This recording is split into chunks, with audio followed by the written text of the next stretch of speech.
All right, let's get into this deck list, guys. 60 card deck list.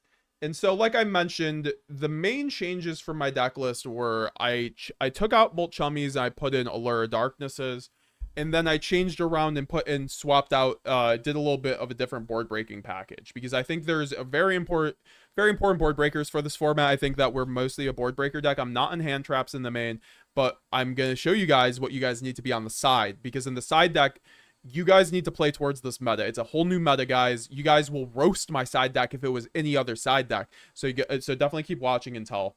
All right, so say hi to YouTube, everybody. 3 Fallen of Albaz. He's the boy. We have to run 3 in a 60-card build with Desires. 3 Luber. Some people cut down to 2. I think 3. It's still your best 1-card starter in the game besides Branded Fusion. So I think you still have to run 3 in my opinion. That's probably not too controversial. And then we have maybe more of a controversial thing. 2 Cartesias. Shout out to my new Starlights. Really do appreciate Renee for hooking these up. And then 2 Quem. So I do have to say 3 Cartesias may be the most controversial, or 2 Cartesias the most controversial thing here. A lot of people do like the 3 Cartesia right now, especially in a 40-card build, or sorry, a 60-card build. However, I think that when going second this format against Fiendsmith, you have to not have a hand of monsters. So it was really either 2 Aluber or 3 Cartesia, or 2 Cartesia, 3 Aluber. And I chose with 2 Cartesia, 3 Aluber because I think Aluber is still at the end of the day one of your best grind game pieces. And a lot of the time, I just don't miss the second Cartesia. As long as I don't banish both Cartesias off of Desires, I never regret my decision to have 2 Cartesias in my deck.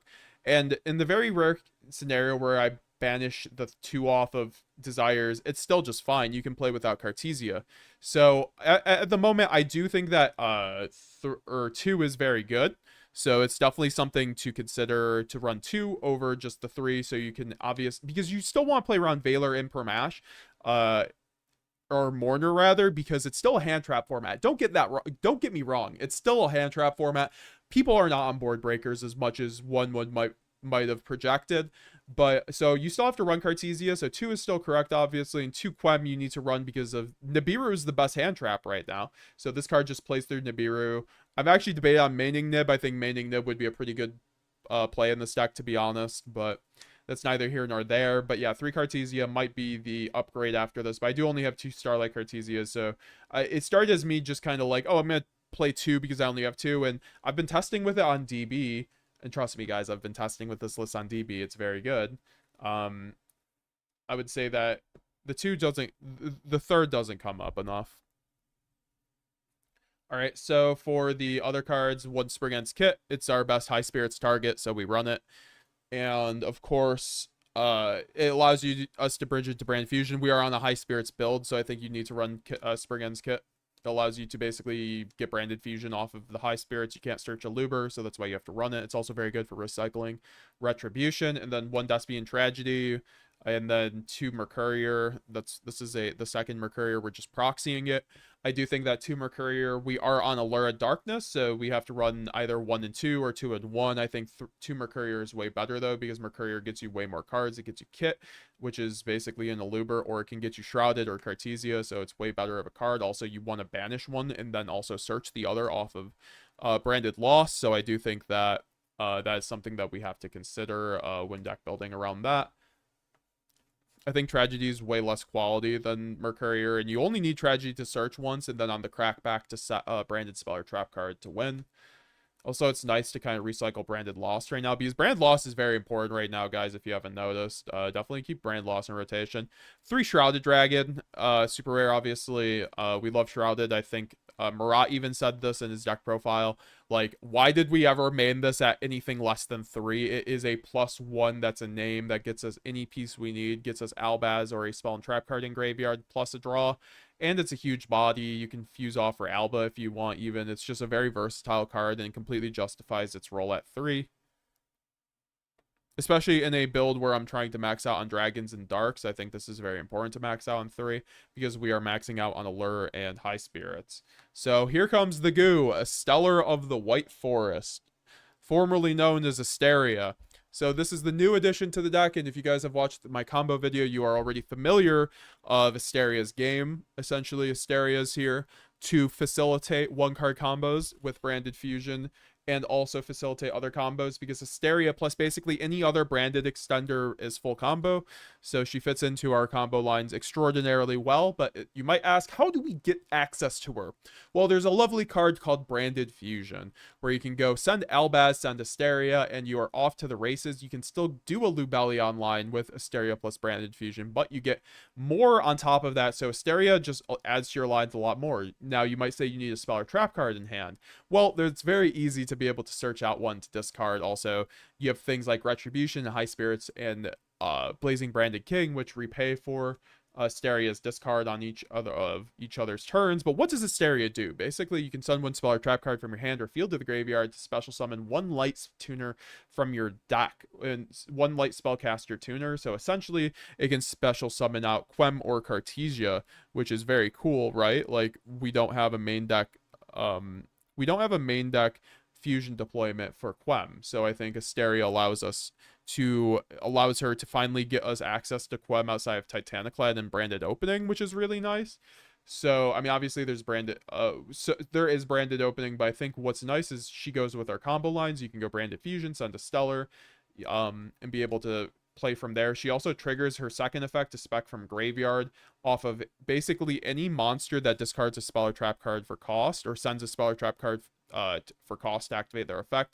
So things are like that would be Albion the Shrouded Dragon when you send for cost on the spell or trap card. This actually triggers a Stellar. So this is a very free way to get out a Stellar from the graveyard, is by using Albion the Shrouded Dragon. But you do have other options like Albaz, obviously, when you discard a spell or trap card to use its effect. This probably isn't the best way, but the much more common way at that point would be discarding off of a Lubellion, because this does discard for cost. You could just discard a spell or trap. This goes through all your normal combo lines, so this is how you can get a Stellar out through just sending off a Branded Fusion. Just go Lubellion pitch, go a Stellar effect, and then go a Stellar effect if you have another spell and trap card in hand, which is probably true because remember, guys, you're running a lot of board breakers, so you're able to just pitch your useless board breakers going first to get out to a Stellar, or obviously you can really just cheese it by using things like Shrouded Dragon so that you aren't losing advantage. So, yeah, no, overall, I would say that a Stellar is a card that, should you run it in Branded? Is it necessary? Is it mandatory? No. But I think it's one of the most powerful one-of slots in your deck. At the end of the day, this still is full combo. If you normal summon a Stellar, summon out Cartesia, and then just go to the races. So I think that the fact is it can keep recurring itself, giving you free fusion fodder. But the most important part is really just being able to go like Branded and High Spirits, pitch a Stellar, search Shrouded, then go Shrouded effect, summon out a Stellar, pitch out another card, and then you get full combo. So like this card literally combos with every single branded card in the whole deck. It's like opening plus a Stellar goes nuts, because then you go like go out to Quem, then go Shrouded Dragon. Like, it very much does fit into our combo lines, and I think it's worth the one-of slot in our deck, and you guys should try it. It also makes your one-card Branded Fusion a lot better, so it's definitely something to consider with that reason, because normally one-card Branded Fusion loses to one imperm, but this does not. So, very nice. To try to get to your gimmick lock, rather. So, what are the other really good things that we could be doing this format? Because I think that overall, we have I think Jeff Jones said the best, but Bystials are currently the best hand traps in the game. They are the most important non-engine in the game right now. So with that being said, I think I've designed this post-Nats ban or deck list to play around that. This is what I did main at Nats, to be fair. I think that mating the Magnamut plus 3 Saronir is actually quite correct right now, because it allows you to always have a play on your opponent's turn. It's really good when you banish a level 6 when they go into their Fiendsmith engine. So, and it's also very good against Yubel because all their monsters are dark, so you can obviously just snipe like something like the Yama or something like, if they don't have a negate at that point, or something before that in order to stop their combos. It's a lot more impactful against Fiendsmith Snake Eye, though, because on the Lacrimosa, which they tend to make in their beginning of their combo, unlike Yubel, is a monster that special summons out a level 6, so you're obviously able to just go Saronir, banish up the 6 they target, or you could go you know, when they go Necroquip Princess and they go Fiendsmith Effect Engraver to special summon, you can go Saronir, banish the Engraver, because it does spin back for cost. So I think that these cards are amazing. Also, Saronir just being a combo piece is very important since it pitches any branded spell or trap card. So I think it's the best Bestial to run. Magma is definitely the best Bestial, though. This card searches any card in our deck. Essentially, it gets us Elbaz, it gets us Shrouded Dragon, so which are two of our best just cards. So I think that Magnum well warrants the one of in the main, frankly. So that's why we do run it. It's very powerful to see this. I love, if I see this going second, I'm just big chilling. Like having two banishes against a Fiendsmith deck is very big. It turns off their Fiendsmith engine. If you're able to turn off the opponent's Fiendsmith engine, then you're able to play, because the biggest issue this format for Branded is the Fiendsmith engine, because if they make Desiree, you are cooked. If they make Beatrice FTK with blue tier, you are cooked, because then they will go into D barrier or even DDG, different dimension ground, and basically floodgate you turn 0. So I think that having the Bestials are very important in order to stop the FTK and also the Desiree play. That's what they basically say. These cards say, I guarantee myself to not get FTK'd or Desiree'd. Unless they just have full combo, which is very rare. They have to have like a third Fiendsmith at that point. So, and then the one of Lubellion, obviously, to just search everybody. Sometimes I want to run 2 because I do run Desires, but it's just impossible to run this card at 2 in a Apo format. So until Apo goes, this is going to stay at 1. But these cards are amazing. I've actually I've tested with a Baldrake on top of these guys, but this is kind of the ratio I'm safe with right now. Also, what's up, Big Slaps? How's it going, Big Slaps, in the chat? I love how it's like a 4th fusion deployment, or Quem cart specifically. Yeah, exactly. Like, that's why I don't need the 3rd cart as well, because I'm running the Asteria, guys. It's basically my 3rd cart, right? It's like my 3rd Quem. It's a very good bridge into everything. So, and then the last monster, one Gimmick Puppet Nightmare. So let's pour the shots out, guys, for Gimmick Puppet on Master Duel, right? So yeah, rest in peace the boy on Master Duel. Is that gonna happen here in in the TCG? Probably eventually. I'd say that they like to do Master Duel as a test run, but guys, remember, how long ago was Calamity banned in Master Duel? And it hasn't been banned in the TCG. Until Calamity gets banned, I don't see you know, Puppet, anything happening to Puppet, so I think we're fine, unless the next ban list in August definitely just nukes a lot, which I don't think is gonna happen, but we'll see. I think that for now, Gimmick Puppet's obviously the best option for multitude of reasons. You can send off a Grand Guignol. It's also just the best lingering effect for just floodgating your opponent. So I think that overall, wait, what happened? Oh, here's my other Branded Fusion. Overall, you should run it until it's bad, essentially. I don't think they're gonna ban Sanctifier now, guys. I think they'll ban this and Ido, and then we'll either be maining Art Jet, or we can main Winda with Schism. I actually kind of like that a little bit more, though. Any lucking that Quem yet, says Jake the Mountain Man? Nope. I gotta get a second Starlight Quem, brother. If you know anybody, let me know. But yeah, no, Gimmick Puppet, I think I get a lot of comments like, oh, this card's toxic. It's like, you gotta run what you gotta run. I'm not gonna get myself to not hurt someone's feelings when it's a legal play in Yu-Gi-Oh. I don't know. I just like I don't really have a whole lot of sympathy for the arguments where it's like, oh, but you're just being toxic with your Floodgate. It's like every other deck in Yu-Gi-Oh! And modern Yu-Gi-Oh! Currently does something way more broken than this, with the blue tier FTK, or just making a board that says you can't play the game with Desiree, like Apo plus like Verudris and things like this. So I think that overall, Gimmick Puppet's very weak in terms of that.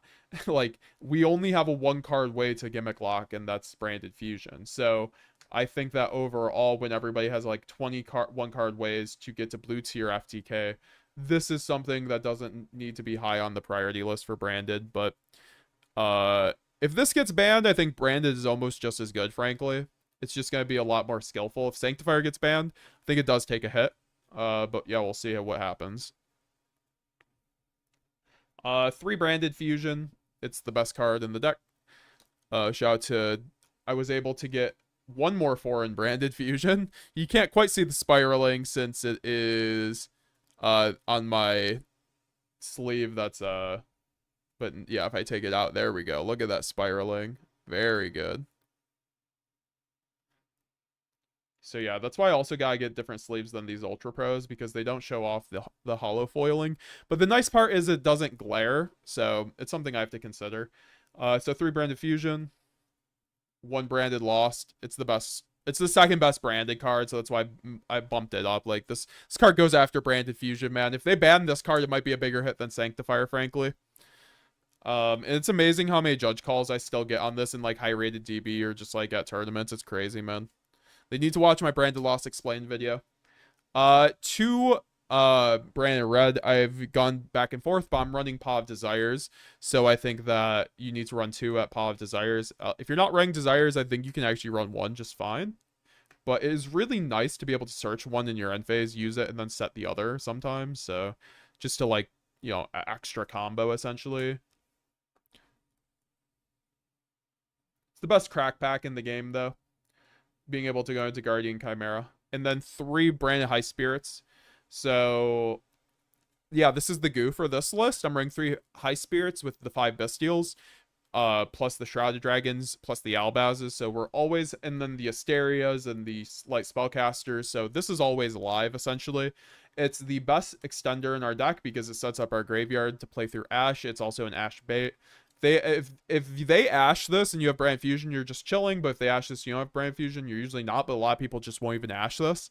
So that's why it's usually pretty free in our deck to be able to play through hand traps. Also searches us a card while setting up our graveyard. So it gets us any combo piece in our deck. So I think it's very well worth that 3, even though it's a once per turn, because you can obviously just recur it in the end phase and start generating advantage. I think running 3 is important in a deck like this so I can unbrick my hands, because I'm running things like Allure of Darkness and Desires, which allow me to basically turbo through my deck. So like we can talk about all of these at the same time, because we're running 60 cards, so you need like ways to unbrick your hand while also getting to your combo pieces. So that's like what all of these do. I think that high spirits, this could have been like Nadir Servant, this could have been like 3 fusion deployment. I just think that this plays around Droll and Lockbird the best. So and especially D-Shifter, and these play around D-Shifter already. So, and D-Shifter I think is much more of an issue for our deck than Droll right now. So I think that, because if you get D-Shifter versus Ritual Beast, it's basically game over if they go, if they're able to establish Protos.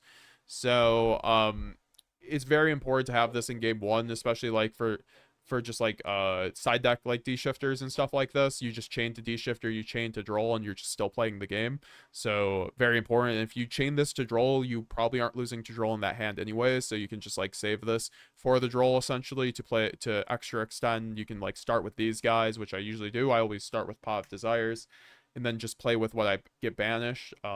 It's very rare that it only sucks if you banish 3 Albaz or 3 branded fusion, but you can still play the game, obviously. You just definitely get kneecapped, but I think it's still worth it because the +1, it eats an Ash too. And also, like, I think the name of the game against the Fiendsmith decks is to kind of like establish a hand that's like +2 to 3 cards. So if you have, if you start your turn with 8 to 9 cards in hand, which you can do with these cards, you're basically breaking any board. It doesn't matter what kind of Fiendsmith board it is. So definitely, that's why I'm still on these. And with Chummy being less prevalent, that's why I think I was able to go back to Allure. I was running Desires at Nats. I ran only 2 of these at Nats, but in retrospect, I think maxing out on the Bestials and running this is like the play.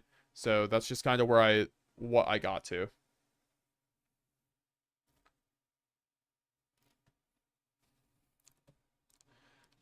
Card limits, I had to put dual opponent's flu deck entirely in German, so rulings came up and it was annoying. Yeah, I mean that's what happens at events with my cards. I won't lie, it can be annoying. I just love foreign cards, so you gotta do what you gotta do. 3 openings, obviously. And then for the extra extenders, 3 fusion deployment, basically another branded card. And then Called by the Grave, plus Foolish, plus Gold Sark, because they're just like some of the best one-of extenders in our deck. This could honestly go for a Bestial. This could be like a Baldrake, honestly, the Foolish. I think Foolish is like the weakest spell. Called by, I think you still need. I wasn't running called by in the main at Nats, and that was a huge mistake. So guys, don't be like me. Main deck called by this format. You just need it. There's so many hand traps still. It's still a hand trap format, even though it sucks going second. I think you still need it. Even if they have an Ash going second, it's pretty okay. So, especially for the Princess, it's still pretty good. And then Gold Sark's just like an amazing extender, so that's why you run them. Yo, Luis Molina, how you doing? How you doing? Another branded goat in the chat. How you doing? Hope you had a nice trip home, my man. It was great meeting you and your team, brother.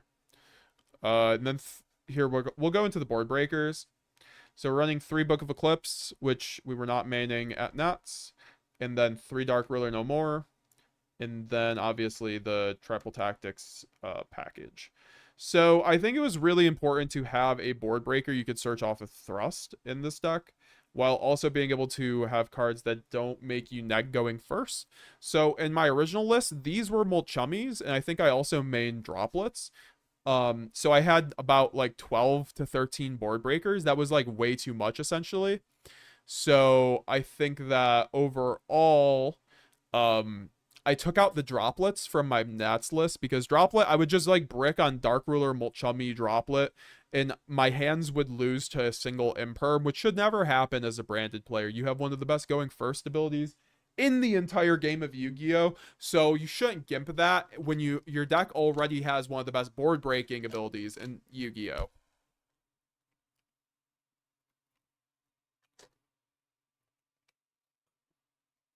Excuse me, I had to take a drink of water. And so I kept the Dark Ruler because Dark Ruler versus Droplet is kind of the debate right now. I think that Dark Ruler is basically overtaking Droplet as a better card, because Droplet requires you to go like discard 3 to 4 essentially cards to break a board, and at that point you only have 2 cards in hand. Yes, you can play into your opponent's board and then you can use cards on your board, but you're likely going neg still doing that. So I think that Dark Ruler makes it so it's a one and done. Yes, there are Disarray which plays around Dark Ruler, but you can obviously obviously a lot of boards aren't even running unless it's Yubel. This is probably still going through. If it's Yubel, you do need a second board breaker, and that's why the Yubel matchup is much more difficult than the Snake Eye Fiendsmith matchup is for Branded right now. So that's something to consider, but that's why we do have Book of Eclipse, which is very, very good against Yubel.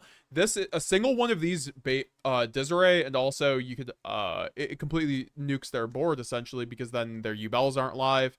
So I think Book of Eclipse is very good, and it's also very, very, very good going first. It's the best board breaker going first, because if you're in a format with Imperm, with Veilers, with Mourners, having this in your main deck makes it so that you have a Called by the Grave for those cards. So if your opponent goes Imperm on your Aluber, like I was saying, I had a lot of hands where I had Dark Ruler, Molchummy, and Aluber.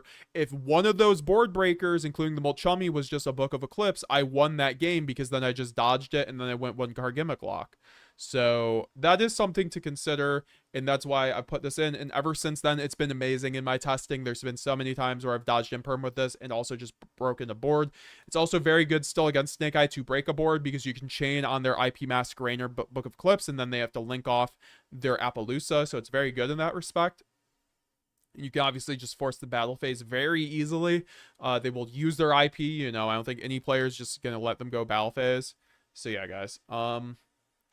I do think that, and then obviously the Thrust, you gotta run them. Shout out to the reprint happening. I think that Talents is very good, but I think it's only good as a one of right now. I saw some people like running 2 to 3 of this. Like I think Nightfall was testing 2 or 3 for a moment. I just don't like it, because a lot of the time this card just gets negated. So it being a once per turn, and it doesn't just generate you the advantage you need it to. I think it's very much just worth it as a one of to hand rip. Also, there's so many hand traps, so a lot of the time the hand rip isn't that great. It's like, what are you ripping? A lot of the time this format, 50% of the time, if I'm hand ripping, I'm already losing the game. So yeah. And Dark Ruler, like I said, these are like the best board breakers. I'm citing the Molchummies now. I'm not running Droplet. I think it's much more important to make sure you're going first is solid versus your going second most of the time. So as long as you have a good going First, with your board breakers, I think you should be fine. That's what I loved about Marat's list. That's why I think he did so well. It was really because I think he trusted his ability to play branded. He told me before the deck profile he didn't even test before the event, and I tested for like a couple weeks. I'm like, I did something wrong, man. This man just like trusted in his branded, with his instincts with branded, and did what he knew how to do best. You know, resolve branded fusion, and it worked out for him. He didn't do anything special like I did with like maining Molt Chummies, which I think was a bit too much. So definitely something to consider. Also, the retribution duplication, nothing to say there. I in previous and Canadian, I was running 2 duplication at Nats. I think this is fine with the high spirits at 3. It's either 2 high spirits and 2 duplication, or 3 high spirits, 1 duplication. I think high spirits is just a bit more of a flexible card. And Wild TV, how you doing? How you doing, bro? I'm actually testing Book of Moon instead of Eclipse because Ash, to be honest. I mean, if you're baiting the Ash, that's just fine. But I hope you're doing well, brother. And Wild TV, I'm on 2 talents right now. It's been working, to be honest. Hell yeah. I don't think 2's horrible. I just think 1 isn't the best. Or 3 isn't the best. What's Alakra? Are you talking about the... I'm not sure what you mean, mommy. Luis Molina, how you like the Eclipse? I think Eclipse is amazing. It's been the best change I've made since Nats. Highly recommend you guys to be on Book of Eclipse. If you're running any board breakers and branded, you need to be on Book of Eclipse right now. It's great against every deck. I also, like, you guys will see a replay coming up where I just drew two Book of Eclipses.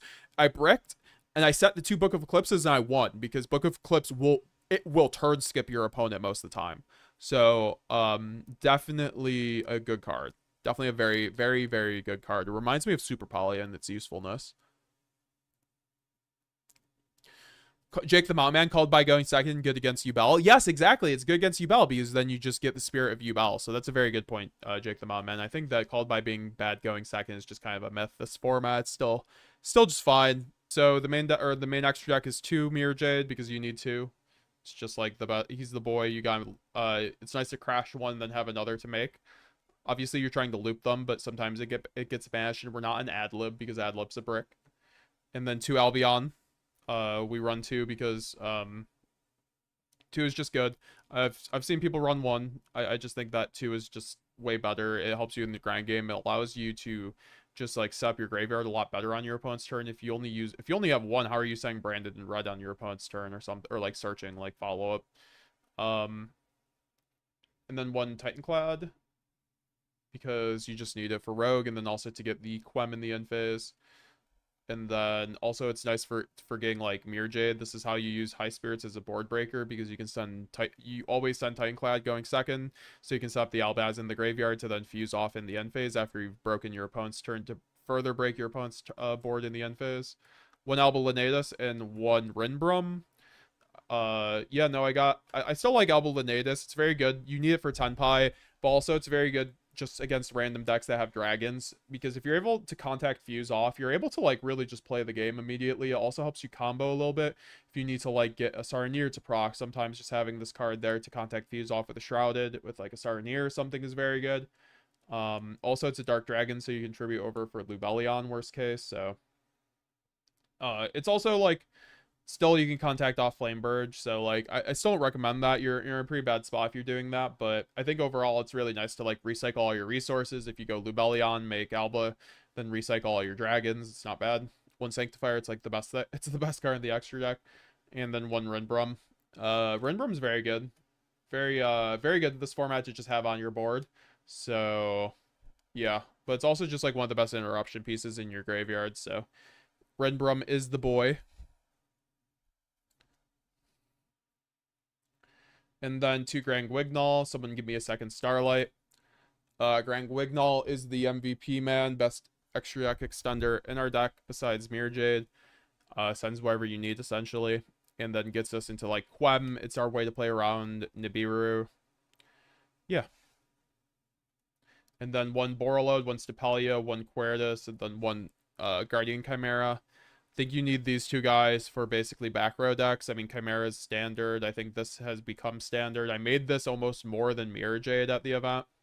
So, yeah, Yeah, no, I think that board, and I've been making this very, very much. It's just one of the best cards in our deck. If you're going against any deck that Gimmick Puppet isn't good against, like Gimmick Puppet, FTK, or Labyrinth, this is the card to make. It's also very good against Tenpai to pop the field spell, so I think you need it for that. Chimera is just such a blowout. So yeah, we still run that, and then Despia and Cuerdas. It's either this or Lulu, but we aren't running Nadir. We could be on Nadir in the side, but I think overall Despia and Cuerdas gives you better matchup spread into Rogue. I think that Lulu's better against the top decks, to be fair though, but a lot of Rogue decks just can't play through this, so this will just save your butt a lot of times. It will win you free games. And Stapelia, which like Lulu won't. Lulu will like edge out games like over like a wide span of things, even though Lulu is better into top decks like I mentioned.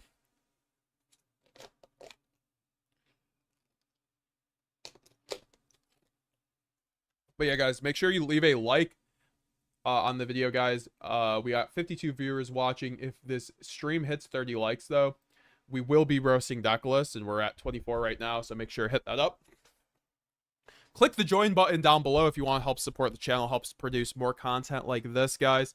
The only reason I'm here that I'm able to do this is because of your guys' support. We do have the Twitter down below, TCG Player affiliate link, but you can also click the join button to become a channel member, get all of my deck lists early, get access to the coaching group chat. Also, you get all your name at the end of all my videos. Also, you get to remote duel me, a bunch of great perks. You get emojis too to use in the chat, and you just get to help support the channel, make more great content going forward. Also, I do have coaching available in the tier above that for $30. So yeah, guys, make sure to check that out. And yeah, that was the extra deck. We will get into the side deck now, which is pretty spicy. We're gonna talk about Mulchummy, because Mulchummy, like I said, guys, is a card I mained at Nats. So I think the theory with Mulchummy, this was the goo, is that basically this is a pot agreed against most decks, which is true. So most of the time, this will just end up getting you into board breakers. This will make you go plus. This will let you get to that 7 to 8 card hand that you need to break a board. So I think that Mulchummy does pay for itself a lot of the time. A lot of decks, like all your opponent needs to do is normal, and then there's special once, and then it's +1. So it's very much worth it at that time. It plays around talents because you can just use this in draw phase, so it's very good. It's only shitty against Branded, I guess, because of Thrust, but no one else is really on Thrust. I think I made a mistake mating this, though, for sure. So I think that you guys, this should be a staple in our side deck. I'm saying this right now. Mulcharmy is the best card in my side deck ever since testing. If I saw it against the decks in my main deck, too, it would be great. I just think you have to make deck building concessions. This is not a high spirits target. The new Mulchummy is. So we can't quite use this as well. I think the new Mulchummy, Fuaros, which I made just a short about earlier. You go check that out if you haven't. That one's a lot better because it's a high spirits target. This is not a high spirits target unless we run Rolkalos. But I do think that this card basically goes in against every deck, essentially, that's not branded. Being able to get +2 is very good. Also against Yubel, it usually draws you 3 to 5 cards. Against Snake Eye, it at most draws you 3 cards. A lot of the time, it'll just draw you 2 because they'll just like... But then again, they have to gimp their combo if they want to give you less cards. So that's the really nice part about Mulcharmy, is that if your opponent has to play around it, they have to make their board weaker, or else they just give you all the tools you need to break their board. And like I said, if you get up to 8 cards in Branded, you're breaking any board. So I think this card very much is the best side deck card in Branded. I don't think you guys need to buy these if you aren't already interested in having them, though, because the new Mulchummy will replace this. Will we run both Mulchummies? Not in the main deck, so this would be in the side deck, and then the other Mulchummy in the main deck. But start saving for the Mulchummy Fuaros, because they're going to be main deck staples and Branded, I'm telling you right now. And it's going to be like a $100 secret rare, so... Rip our wallets. So then the other hand traps would be Nibiru and Emperor. So yeah, we're running a hand trap package. Why do you need a hand trap package? Chris, didn't you say hand traps are worse than board breakers in the past? Didn't you roast people for running hand traps in Branded in the past? Well, I think that Branded is a deck that can be ran any sort of way, and like, depending on the meta, you need to do what you gotta do. I think Nibiru and Imperm are way too good not to run, and same with Perulia. these cards stop Beatrice FTK. You need options in your sideboard. Your sideboard, this format has to be designed around stopping the FTK from Beatrice and stopping the end boards of Diareye or really Yubel and Fiendsmith Snake Eye. And these cards all do this. You imperm the sequence, the Fiendsmith sequence, and they can't make Disarray, they can't make Beatrice. And it's a once per turn, so they're cooked. Like their whole combo's done. This is also very good against the Dark Beckoning Beast or Spirit Yubel on Yubel.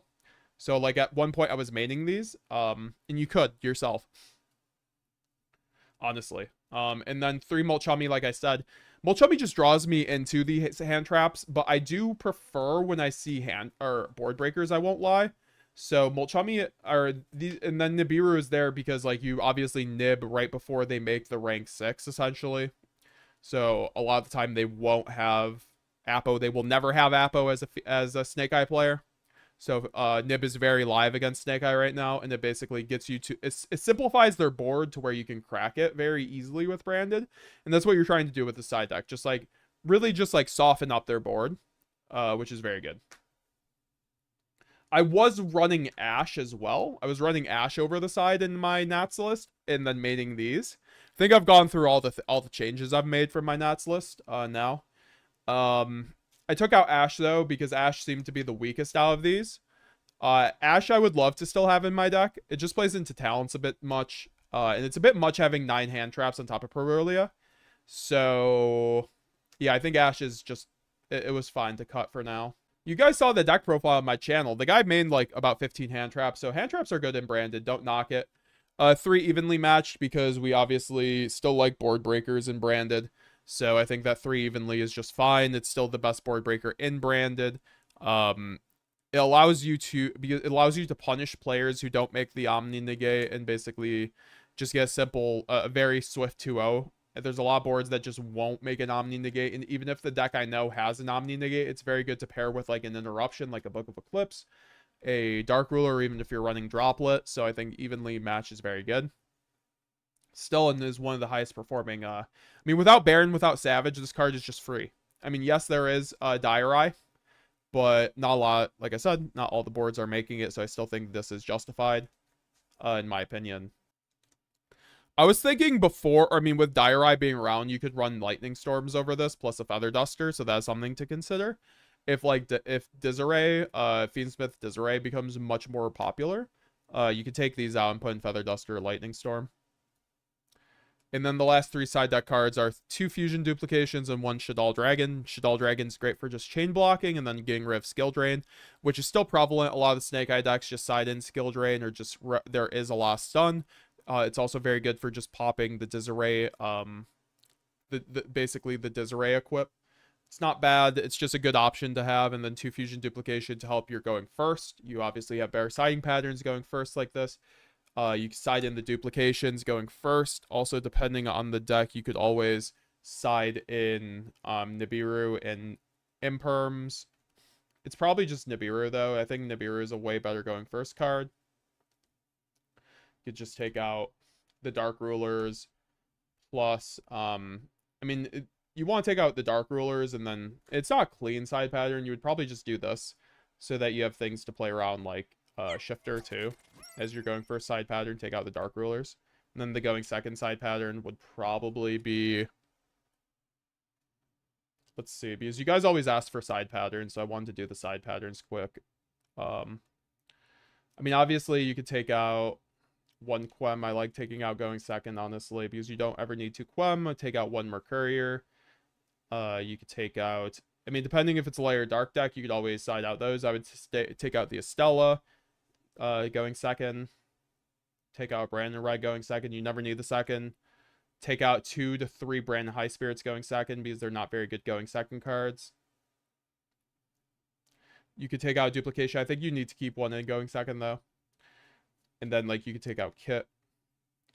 And even if you need to, like, stuff like 1 Shrouded Dragon, 1 Opening, or even Allures. But, like, Allures, I hesitate to side out unless you're siding in the hand traps. These could go out if you're siding out hand traps because you want to see hand traps over Allure, obviously. So that's something to consider when you're putting in like Imperms and Nibs going second to take the Allures out specifically. But these are all very cuttable cards in the side pattern. Change the Mulchummy for if we don't have it. If you don't have the, if you don't want to buy Mulchummies right now, I would say Phantasme almost does the same job. It's just a difficult card to replicate. I'd say Phantasme or Magical Spring. It's probably Magical Spring because Magical Spring will get you the draws.